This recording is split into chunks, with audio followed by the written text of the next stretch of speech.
But what's the point, mga Kutsero? Parusahan nyo pa yan. Matatapos na yung term yan. 1 taon na lang eh. Tapos na term yan. Pero siguro, maganda na rin na madisiplina. Siguro, the best, ako for feeling ko lang, the best they will do, admonition. Or masidhing babala. Ayun. Yun na lang ang gagawin nila dyan. Di na nila paparusahan. Para saan pa? 1 taon na lang tapos na ang term niya. Di ba? Unless marire-elect siya.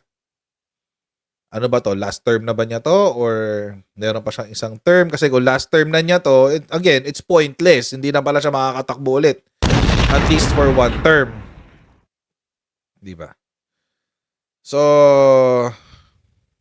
pero maganda na rin siguro na na masuspend or something. But I highly doubt na masususpend siya.